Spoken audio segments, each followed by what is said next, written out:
नमस्कार. मी चिंतामणी सहस्रबुद्धे. रागरंग.com या यूट्यूब वाहिनीवर आपलं सहर्ष स्वागत आहे. सांगली जिल्हा परिषदेच्या निवडणुकांचा निकाल जाहीर झालेला आहे आणि या निवडणुकीमध्ये गेल्या खेपेस जिल्हा परिषदेमध्ये सत्तारूढ असलेल्या भारतीय जनता पक्षाला मोठा दणका बसलेला आहे आणि तो अपेक्षितही होतं. तो असा दणका बसणार याचा अंदाज सगळ्यांना आलेला होता, परंतु भारतीय जनता पक्षाच्या नेत्यांनी त्याकडे दुर्लक्ष केलं होतं असं आता दिसतंय.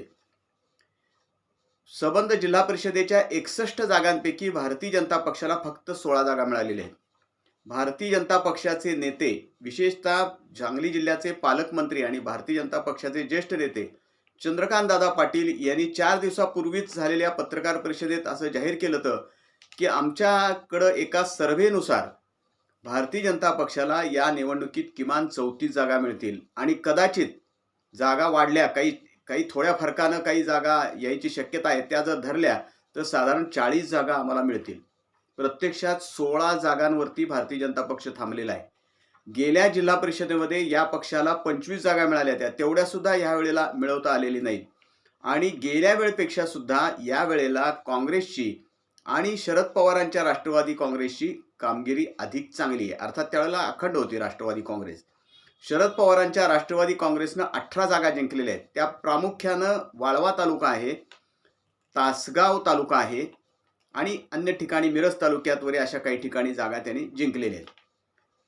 काँग्रेसनं 11 जागा जिंकल्यात, भारतीय जनता पक्षानं 16 जागा जिंकल्यात, शिंदेंच्या शिवसेनेनं 7 जागा जिंकल्यात. खानापूर आणि आटपाडी या दोन्ही ठिकाणी आमदार सुहास भैया बाबर यांनी चांगलं यश मिळवलेलं आहे, प्रचंड यश मिळवलंय. लागोपाठ तिसरं यश आहे त्यांचं. हे विधानसभेची निवडणूक, विटा नगरपालिकेची निवडणूक आणि आता पंचायत समिती, दोन्ही ठिकाणच्या पंचायत समित्यामधली सत्ता त्यांनी मिळवली आणि जिल्हा परिषदेचे 7 सदस्य त्यांनी निवडून आणलेले आहेत. जनसुराज्य शक्ती पक्ष म्हणजे खरं म्हणलं तर भारतीय जनता पक्षाचे आमदार सत्यजित देशमुख शिराळ्याचे, त्यांची कन्याच जनसुराज्य पक्षातर्फे उभारली होती. कारण भारतीय जनता पक्षाची अट होती की जवळच्या नातेवाईकांना उमेदवारी द्यायची नाही, म्हणून त्या जनसुराज्यतर्फे उभारल्या त्या आणि त्या निवडून आलेल्या आहेत कोकरूड गटातनं. याशिवाय उद्धव ठाकरेंच्या शिवसेनेला 1 जागा मिळाली. यापूर्वी सुद्धा शिवसेनेला 2 जागा मिळाल्या त्या जिल्हा परिषदेत, परंतु आता 2 शिवसेना झाल्यानंतर ठाकरे सेनेला पहिल्यांदाच जागा मिळाली आहे आणि रयत क्रांती संघटनेनं 1 जागा जिंकलेली आहे. आत्ताचं जर आपण एकूण सगळं बलाबल पाहिलं तर महाविकास आघाडी 30 जागांवरती विजयी झालेली असं आपल्याला म्हणता येईल. म्हणजे फक्त बहुमतासाठी त्यांना 1 जागा कमी आहे आणि भारतीय जनता पक्ष फक्त 16 जागा जिंकल्या आहेत. शिंदेंची शिवसेनेच्या 7 जागा, अजितदादांच्या 6 जागा, रयत क्रांतीची 1 जागा आणि जनसुराज्याची 1 जागा, अशा मिळून भारतीय जनता पक्ष प्रणित महायुतीच्या 31 जागा होतात. जर अजितदादांच्या राष्ट्रवादी काँग्रेसनं शिवसेनेनं जर भारतीय जनता पक्षाला पाठिंबा द्यायचं नाही असं ठरवलं तर भारतीय जनता पक्षाला विरोधातच बसावं लागणार आहे जिल्हा परिषदेच्या सभागृहात, अशी आजची परिस्थिती आहे. भारतीय जनता पक्ष स्वबळावरती सर्वात मोठा पक्ष सुद्धा जिल्हा परिषदेत ठरलेला नाही. पंचायत समितीचा जर आपण एकूण आढावा घेतला तर आपल्याला असं दिसेल की शरद पवारांची जी राष्ट्रवादी काँग्रेस नाही, त्यांनी वाळवा, शिराळा आणि कवठेमहांकाळ या 3 पंचायत समित्यांमध्ये सत्ता मिळवलेली आहे.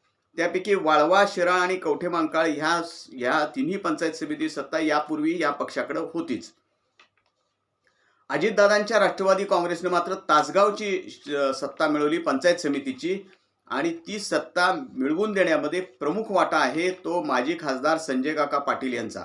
त्यांनी आता अजितदादांच्या राष्ट्रवादी काँग्रेसचं काम सुरू केल्या पहिली भेट ही तासगावच्या पंचायत समितीची सत्ता त्या पक्षाला मिळवून दिलेली आहे. नगरपालिकेपाठोपाठ काकांचा हा दुसरा मोठा विजय आहे. म्हणजे काकांनी आता पुन्हा एकदा राजकारणामध्ये आपलं बस्तान पूर्णपणे बसवलंय, याचं हे द्योतक आहे. जत आणि मिरज या 2 पंचायत समितीमध्ये भारतीय जनता पक्षानं सत्ता मिळवली. त्यापैकी जतमध्ये आमदार गोपीचंद पडळकर यांनी 1 हाती भारतीय जनता पक्षाला मोठी सत्ता मिळवून दिली आहे. 9 जागा आहेत जिल्हा परिषदेच्या, त्यापैकी 8 जागा गोपीचंद पडळकरांनी भारतीय जनता पक्षाला मिळवून दिलेल्या आहेत आणि पंचायत समितीमध्ये निर्विवाद सत्ता मिळवलेली आहे. मिरज पंचायत समितीमध्ये मात्र भारतीय जनता पक्षाला 22 पैकी 10 जागा पंचायत समितीच्या मिळाल्या. जर अजितदादांची राष्ट्रवादी काँग्रेस आणि शिवसेना म्हणजे शिंदेंची शिवसेना त्यांच्याबरोबर आली तर भारतीय जनता पक्षाची मिरज पंचायत समितीत सत्ता प्रस्थापित होऊ शकते. त्यानंतर शिंदेंच्या शिवसेनेला खानापूर आणि आटपाडी या दोन्ही ठिकाणी सत्ता मिळालेली आहे. पूर्वी आटपाडीमध्ये भारतीय जनता पक्षाची पंचायत समितीत सत्ता होती, कारण देशमुख कुटुंबीय पूर्णपणे भारतीय जनता पक्षाबरोबर होते. अमरसिंह देशमुख, राजेंद्र देशमुख हे सगळेच होते. यावेळेला मात्र खानापूर आणि आटपाडी या दोन्ही पंचायत समितीची सत्ता सुहास भैया बाबर यांनी मिळवलेली आहे. याशिवाय 8 पैकी 7 जागा त्यांनी तिथं जिंकलेल्या आहेत. पण जिल्हा परिषदेच्या पूर्णपणे आपलं वर्चस्व त्यांनी प्रस्थापित केलेलं आहे. आणि पलूस आणि कडेगाव यामध्ये भारतीय जनता पक्षाचा दारुण पराभव झालेला आहे. पलूस कडेगावमध्ये म्हणजे ह्या एकूणच मतदारसंघामध्ये देशमुख भारतीय जनता पक्षातल्या नेत्यांची म्हणजे देशमुखांची भाऊबंदकी यामुळं हा पक्ष पूर्णपणे उद्ध्वस्त झालेला आहे असं आपल्याला दिसतंय. पलूस तालुक्यामध्ये क्रांती कारखान्याचे अध्यक्ष शरद भाऊ लाड यांचा भारतीय जनता पक्षात प्रवेश होऊन सुद्धा त्यांना भारतीय जनता पक्षाला तिथं काहीही यश मिळवता आलेलं नाही. फार मोठा दारुण पराभव तिथं झालेला आहे भारतीय जनता पक्षाचा. आणि कडेगावमध्ये पण झालाय. दोन्ही पंचायत समित्यामध्ये काँग्रेसनं प्रचंड सत्ता मिळवली. आमदार डॉक्टर विश्वजित कदम यांनी आपला पूर्ण प्रभाव आता तिथं निर्माण केलेला आहे. भारतीय जनता पक्ष जवळजवळ त्या दोन्ही तालुक्यातून हद्दपार झाल्यासारखी परिस्थिती झालेली आहे. शिराळा तालुक्यामध्ये पूर्वीसारखीच राष्ट्रवादी अर्थात ती तिथं संयुक्त राष्ट्रवादी सत्ता आहे. म्हणजे ते दोन्ही राष्ट्रवादी हे आता जे राष्ट्रवादी विलिनीकरणाची चर्चा चालली त्याच्या पूर्वीपासून ते दोन्ही एकत्र येऊन लढतायत तिथं. त्यामुळे तिथं सत्ता मिळालेली आहे दोन्ही राष्ट्रवादी काँग्रेसला मिळून पंचायत समितीमध्ये, म्हणजे शिवाजीराव नाईक आणि मानसिंगराव नाईक यांना. आणि सत्यजित देशमुखांनी कोकरूडची एक जिल्हा परिषदेची जागा जिंकलेली असली तरी त्यांनी बाकीच्या मतदारसंघात किती लक्ष दिलं इतर पंचायत समितीला हा सुद्धा एक प्रश्नच आहे. त्यांनी पूर्ण सगळं लक्ष कोकरूडमध्येच आपलं केंद्रित केलं आणि त्याचा परिणाम म्हणजे भारतीय जनता पक्षाला पंचायत समितीमध्ये सत्ता मिळू शकलेली नाही. चांगलं यशही तिथं मिळू शकलेलं नाही. एकूण जर आपण जिल्हा परिषदेच्या निवडणुकीचा आढावा घेतला तर आपल्याला असं दिसेल की जतमध्ये भारतीय जनता पक्षाचे आमदार आहेत गोपीचंद पडळकर, त्यांनी चांगलं यश मिळवून दिलेलं आहे. त्यांची जी बहुजन विकास ही जी संकल्पना आहे ती तिथं पूर्णपणे यशस्वी झाली असं म्हणायला पाहिजे. मिरज तालुक्यामध्ये आमदार सुरेश भाऊ खाडे आणि आमदार सुधीरदादा गाडगीळ ह्या भारतीय जनता पक्षाच्या दोन्ही आमदारांनी यश बऱ्यापैकी मिळवलेलं आहे असं दिसतंय. पूर्ण जरी नाही तरी बऱ्यापैकी यश मिळवले. गेल्या वर्षी एवढं तरी निदान त्यांनी आपलं जागा कायम राखलेली आहेत. शिराळ्यामध्ये मात्र यांना जागा सत्यजित देशमुखला पंचायत समितीची सत्ता घेता आली नाही भारतीय जनता पक्षाकडं. ते त्यांचं तिथं अपयश. आमदार डॉक्टर विश्वजित कदम यांनी आपला पूर्णपणे प्रभाव आता पलूस कडेगाववरती निर्माण केलेला आहे. सगळ्यात महत्त्वाचं म्हणजे मी कोण आहे हे तुमच्या मुख्यमंत्र्याला जाऊन विचारा असं म्हणणारे आमदार सुहास भैया बाबर यांनी ते कोण आहेत हे या जिल्हा परिषदेच्या आणि पंचायत समितीच्या निवडणुकीत जोरदारपणे सिद्ध केले. दोन्ही पंचायत समिती सत्ता त्यांनी जिंकली. एवढंच नव्हे तर त्यांनी मिरजेमध्ये सुद्धा आता शिंदे सेनेचा शिरकाव झालाय. अनेक ठिकाणी शिंदे सेनेच्या जागा आलेल्या आहेत आणि त्यामुळं आता शिवसेना म्हणजे जी एकनाथजी शिंदे यांची शिवसेना जी सुहास बाबर यांच्या नेतृत्वाखाली संबंध जिल्ह्यात काम करते ती हळूहळू क्रमाक्रमानं आपली प्रगती करत चाललेली आहे, आपली ताकद वाढवत चालली असा या एकूण सगळ्या निवडणुकीचा निष्कर्ष आपल्याला काढता येईल. एकूण जर पाहिलं तर भारतीय जनता पक्षाला फार मोठा दणका बसलाय आणि तो बसणारच होता. त्याकडे भारतीय जनता पक्षाच्या नेत्यांचं लक्ष नव्हतं हे अगदी स्पष्टपणे म्हणायला पाहिजे. महापालिकेच्या निवडणुकीत तसं बघायला गेलं तर अगदी जेमतेम यश मिळालं. त्यानंतर कुठेही त्याच्याबद्दलचा आत्मपरीक्षण, त्याच्याबद्दलचा आढावा बैठक, काय आपल्या चुका झाल्या महापालिका क्षेत्रामध्ये याबद्दल कोणतीही चर्चा भारतीय जनता पक्षात झाल्याचं दिसलेलं नाहीये. पलूस कडेगाव या दोन ठिकाणी आपली ताकद फारशी नाहीये हे लक्षात येत होतं. आम्ही सातत्यानं ते सांगत होतो, परंतु भारतीय जनता पक्षाने तिकडे पूर्ण दुर्लक्ष केलं. हे दोन्हीही तालुके आता भारतीय जनता पक्षाच्या हातातून निसटलेत असं म्हणायला हरकत नाही. खानापूर आटपाडीमध्ये सुद्धा केवळ गोपीचंद पडळकर यांच्यावरती विसंबून राहिलेले आहेत. वैभव पाटील यांनी पण नेतृत्व केलं पण तिथं भारतीय जनता पक्षाची काहीही डाळ शिजली असं आपल्याला खानापूर तालुक्यात दिसत नाही. तासगाव आणि कवठे मांकाळ संजय काका पाटील हे भारतीय जनता पक्षातून बाहेर पडल्यानंतर तासगाव कवठे मांकाळ पूर्णपणे मोकळे झालेलं होतं भारतीय जनता पक्षाच्या दृष्टीनं आणि तशीच अवस्था आता झालेली आहे. तासगावची पंचायत समिती सुद्धा संजय काकांनी आता जिंकलेली आहे. त्यामुळं भारतीय जनता पक्षाला आता तिथं नेतृत्व कोण करणार हाच खरा भारतीय जनता पक्षासमोर प्रश्न आहे. दुसरं पर्यायी नेतृत्व नाही आणि भारतीय जनता पक्ष असं सक्षम नेतृत्व शोधण्यासाठी किंवा उभं करण्यासाठी काही प्रयत्न करताना तिथं कधी दिसलेलं नाही.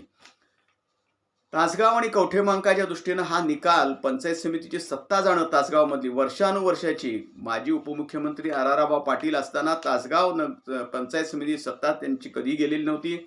कवठेमहांकाळमधली सत्ता तरी कायम पंचायत समितीची आणलेली होती, पण यावेळी तासगावची सत्ता गेलेली आहे. आमदार रोहित पाटील यांच्या दृष्टीनं हा फार मोठा धक्का आहे.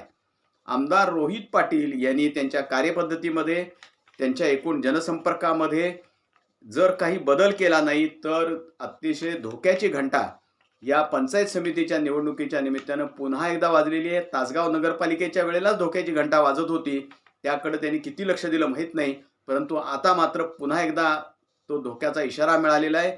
संजय काका पाटील हे आपली ताकद वाढवत चाललेले आहेत, संपूर्ण मतदारसंघात बळकट करत आता ते जिल्ह्याच्या राजकारणामध्ये सुद्धा पूर्णपणे लक्ष घालणार अशी एकूण परिस्थिती आहे. आमचं हे रागरंग.com. आता सत्तेच्या बाबतीत काय होतं पाहू आपण, नेमकी कशी सत्ता प्रस्थापित होती. पुन्हा एकदा भारतीय जनता पक्षाला अजितदादांची राष्ट्रवादी काँग्रेस आणि शिवसेना आणि रयत आणि क्रांती आणि जनसुराज्य यांची मदत घ्यायची वेळ आलेली आहे आणि त्यांनी जर मदत केली तरच भारतीय जनता पक्षाची सत्ता प्रस्थापित होऊ शकते. तीच अवस्था महाविकास आघाडीची पण आहे. त्यांना एका जागेचीच फक्त गरज आहे. पाहूया काय होते नेमकं ते. परंतु आता तरी भारतीय जनता पक्षाला हा मोठा दणका बसलाय आणि एका दृष्टीनं तो बसला ते योग्य वेळी बसला असं म्हणायला पाहिजे. अजून आता निवडणुका लवकरच्या काळामध्ये नाहीत हे खरं आहे, पण काही संघटनात्मक आपल्याला पुनर्बांधणी करायला पाहिजे, संघटनात्मक काम करायला पाहिजे. तालुक्यामध्ये प्रत्येक ठिकाणी काही विकास कामाकडे लक्ष द्यायला पाहिजे. एवढा जरी बोध भारतीय जनता पक्षाच्या नेतृत्वानं घेतला आणि प्रत्येक तालुक्यामध्ये नवं नेतृत्व उभं करण्याच्या दृष्टीनं प्रयत्न केला तरी सुद्धा या निवडणुकीचा काही बोध त्यांनी घेतला असं आपल्याला म्हणता येईल. आमचं हे रागरंग.com हे यूट्यूब वाहिनी आपण लाईक करा, शेअर करा आणि सबस्क्राईब करा. धन्यवाद.